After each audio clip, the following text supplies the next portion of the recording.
Hi friends, অন্যান্য দিনের মতন আজকেও চলে আসলাম একটা সুন্দর নতুন ভিডিও নিয়ে। আজকে আমি বানাবো 1-2 বছর বয়সের একটা বাচ্চা মেয়ের পেটিকোট, আর বড় যে টেপ জামাগুলো আছে সেগুলো। তো চলো তোমরা দেখো কিভাবে আমি এটা তৈরি করছি। প্রথমে আমি নেব ঝুলটা। আমি ঝুলটা দিচ্ছি 16 ইঞ্চি। হ্যাঁ, আর হচ্ছে যেটা পুট মানে কাঁধের এই মাপটা, এটা যেহেতু 1-2 বছরের বাচ্চা সেজন্য তো বেশি একটা চওড়া হয় না, এজন্য পুট আমি দিচ্ছি 4.1/2 ইঞ্চি মানে 4.5 ইঞ্চি। এবার এর সঙ্গে আমি 1/4 ইঞ্চি সেলাই করব বলে কাপড় কিছুটা বাড়তি করব। তার মানে মোট হলো আমার 4.3/4 ইঞ্চি। এটা হচ্ছে আমার পুট হলো। এরপরে আমি দেব মোহরা। মোহরা মানে কাঁধের থেকে কোমরের উপর পর্যন্ত, যেটাকে বলে ছাতির জায়গা, সেই জায়গাটা, সেটা হচ্ছে মোহরা। মোহরা হয় পুটের যে মাপ সেই মাপের সমান, মানে 4.1/2 ইঞ্চি সমান হচ্ছে মোহরা। আর ছাতি, এবার ছাতির মাপটা কিভাবে দেওয়া হবে? এবার যদি বাচ্চা রোগা হয় তাহলে সেই ছাতির মাপটা একটু কম হবে, আর যদি বাচ্চার স্বাস্থ্য ভালো হয় তাহলে ছাতির মাপটা একটু বেশি হবে। তো আমি ছাতির মাপ ধরলাম 18 ইঞ্চি। এবার যেহেতু আমি কাপড়টাকে 4 ভাঁজ করব, সেই জন্য একে 4 দিয়ে ভাগ করতে হবে, ভাগ 4। তাহলে 18 ভাগ 4, তার মানে 4×4 = 16, 4.1/2 4.5 ইঞ্চি। এবার এর সঙ্গে 1 ইঞ্চি আমি দেব লুজ মানে ঢিলা। ঢিলা হচ্ছে তাহলে 5.1/2 ইঞ্চি হলো।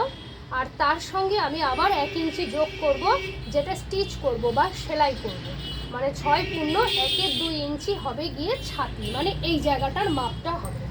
তাহলে আমি কি কি দিলাম? প্রথমে ঝুল দিলাম, তারপরে পুট কাঁধের মাপ দিলাম, তারপরে মোহরার নিচে নামানোটা দিলাম, এবার ছাতির মাপ কতটা হবে সেটা দিলাম।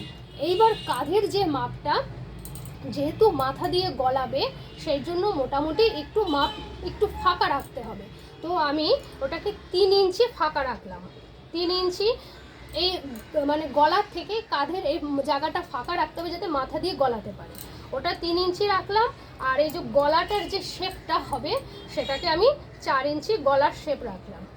তো এবার চলো, এবার আমি তোমাকে দেখাচ্ছি কিভাবে এটাকে কাটিং করছি।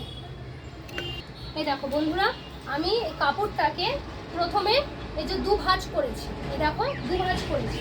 আমি তোমাদেরকে বলেছি যে আমি ছাতিটা করেছিলাম, এই দেখো ছাতিটা কি করেছি, 18 ইঞ্চি ছাতি নিয়েছি, তার সঙ্গে 4 ভাঁজ করছি, যেহেতু কাপড়ে সেটা 4 দিয়ে ভাগ করেছি।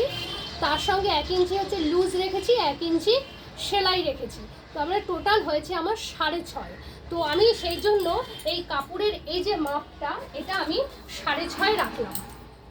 এই দেখো আমি এটা, এই দেখো 7 ইঞ্চির মতন আমি এটা রেখেছি, ঠিক আছে। এইবার আমি যেহেতু 4 ভাঁজ করতে হবে, আমি এই কাপড়টাকে এইভাবে রেখে দিয়ে আমি কাপড়টাকে আগে কেটে নেব।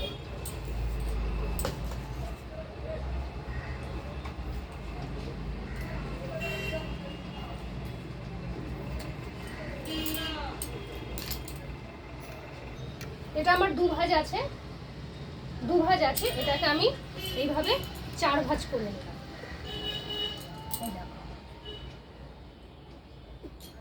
এটাকে 4 ভাঁজ করে নিলাম। এবার যেহেতু আমি ঝুল রেখেছি 16 ইঞ্চি, আমি সেই হিসাবে একে 16 দেখব। তো দেখছি আমার কাপড়টা আরেকটু বড় আছে, তাহলে আমি এটাকে আরেকটু ছোট করে নেব।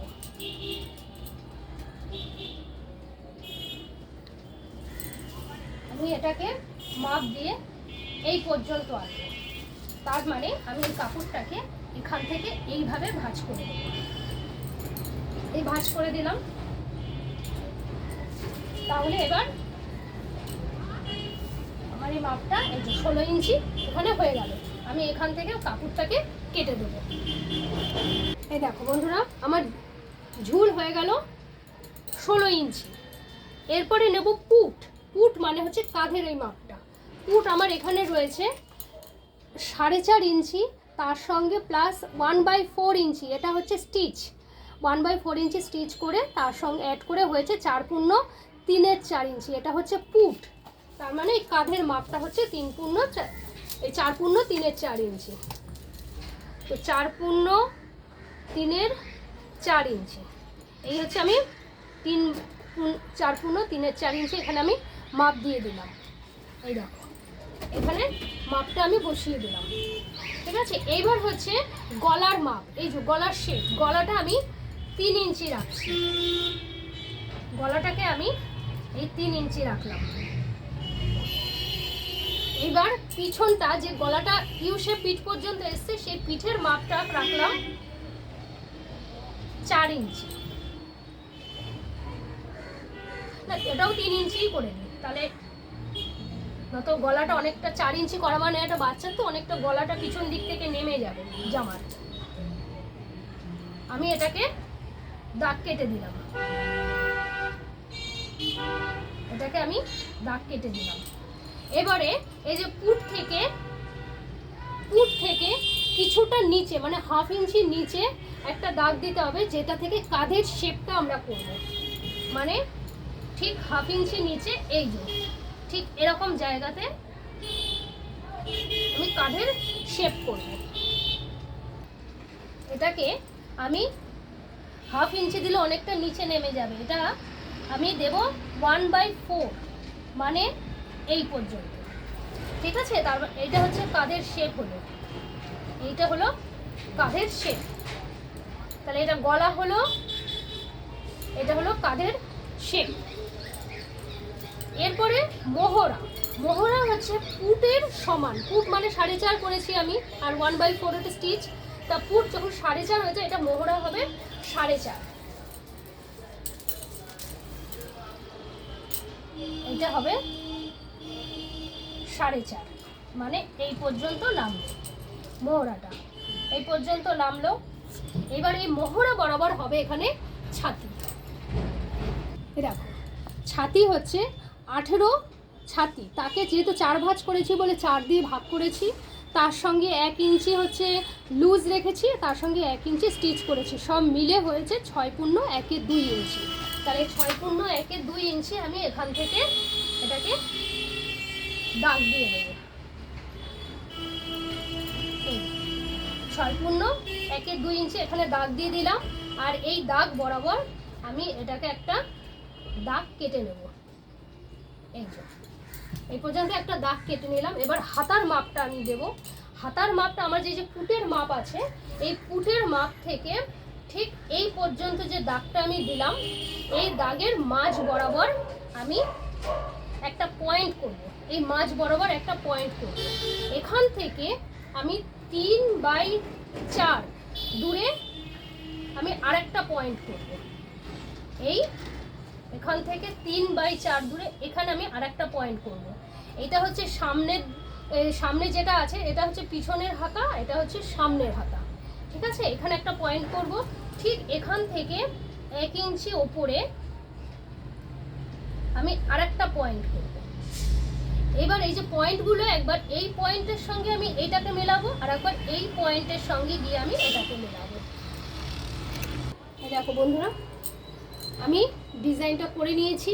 এই যে পুট বরাবর করেছি, এই যে গলা আর এই যে হাতা, এটা হচ্ছে পিছনের হাতা আর এটা হচ্ছে সামনের হাতা। এইভাবে দেখো, এবার আমি এভাবে এটাকে কাটবো, কেটে তারপরে স্টিচ করব। এই যে দুটো এখানে হাতার যেহেতু শেপ আছে, এখানে আমি প্রথমে এই যে সামনেরটাকে আগে আমি কেটে নেব, তারপরে এই যে একটা ফোল্ড খুলে তারপরে আমি এইটাকে কাটবো। তো চলো দেখাচ্ছি। এই দেখো, আমি সামনের হাতার পার্টটুকুনি কেটেছি এবং সাইডেরটা কেটেছি এবং গলাটাও কেটে দিয়েছি। এরপরে এই যে পার্টটা আছে, এই পার্টটায় আমি একটা পার্ট, এই যে এটা আমি সরিয়ে দেবো, আর যেহেতু এটাতে দাগ কাটা রয়েছে, এবার এই বরাবর আমি এই পার্টের এই অংশটুকুনিও কেটে দেবো।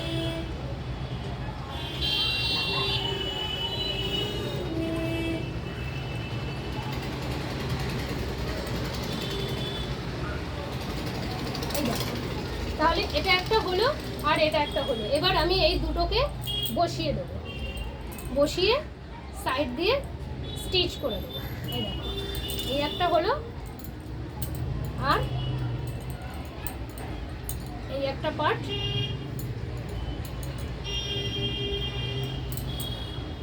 এবার এই দুটোকে আমি এইভাবে বসিয়ে স্টিচ করে দেবো। এই দেখো বন্ধুরা, চারিদিকে এটা হেম সেলাই করে দিয়েছি হাতাতে। দেখো, এই দেখো, দেখেছো কেমন হয়েছে বলবে। আজ এই পর্যন্তই, আবার নিয়ে আসবো নতুন কোনো ভিডিও। টাটা।